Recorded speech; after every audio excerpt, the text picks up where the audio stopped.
चीन की इकोनॉमी फिर डगमगा रही है। दुनिया को बाजार की चाल समझाने वाला चीन खुद अपने ही जाल में फंस चुका है।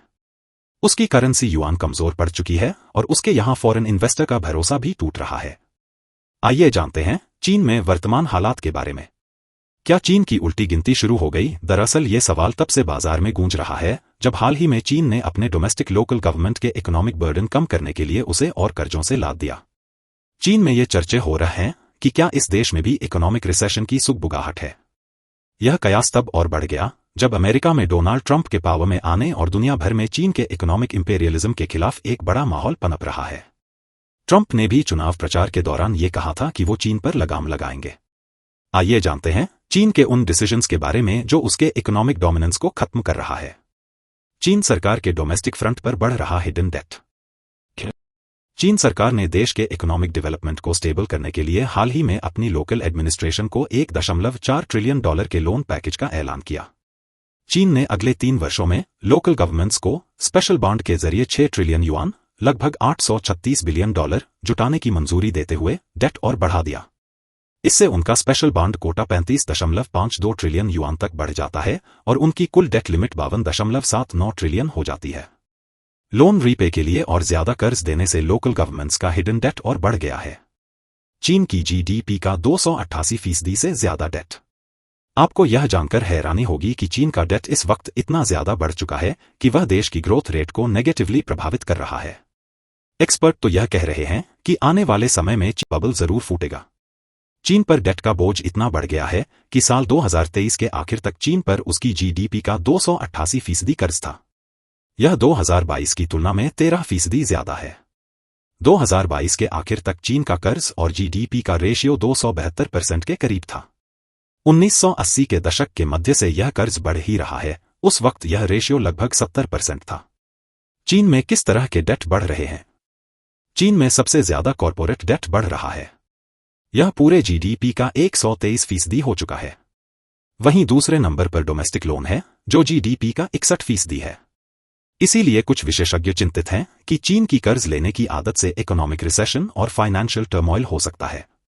चीन का इन दोनों तरह के डेट पर खुलकर पैसे लुटाना उसकी इकोनॉमी के लिए भारी पड़ सकता है। क्यों चीन को ले डूबेगा पाकिस्तान?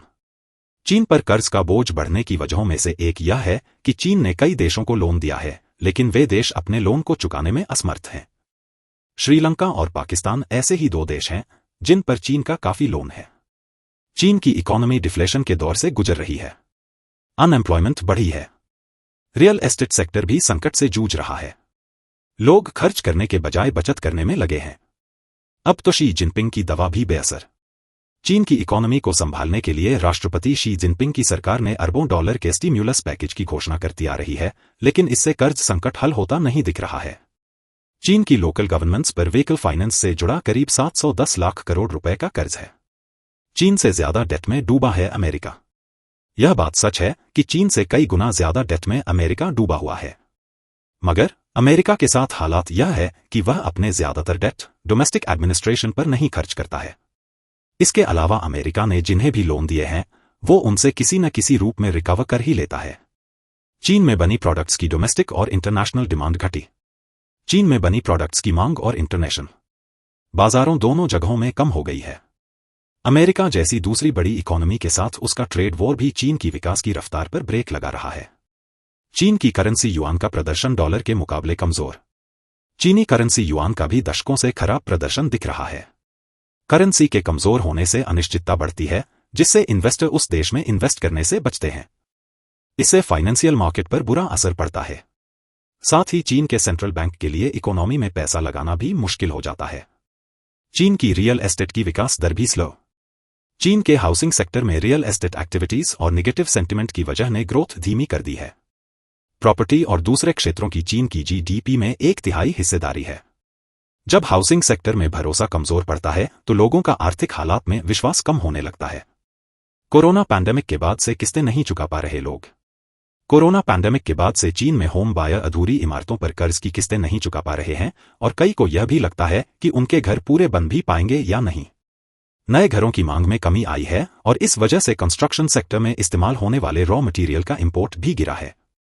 चीनी गवर्नमेंट रियल एस्टेट सेक्टर को राहत दे रही है, मगर प्रॉपर्टी के दाम फिर भी गिर रहे हैं।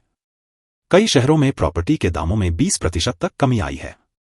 जिनपिंग के पैकेज के बाद भी डगमगाने लगी चीन की इकोनॉमी।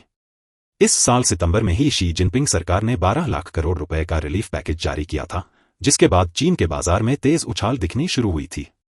हालांकि हफ्ते भर में ही यह सारी तेजी हवा हो गई। चीन का बाजार फिर डगमगाने लगा। अब माना जा रहा है कि जिनपिंग गवर्नमेंट इकोनॉमी में 6 लाख करोड़ युआन, करीब 71 लाख करोड़ रुपए डालने का प्लान बना रही है। यह relief package special government bond के जरिए दिया जाएगा, जिससे चीन की इकोनॉमी लॉन्ग टर्म में आगे बढ़ सके। माना जा रहा है कि नया लोन पैकेज उसी का हिस्सा है।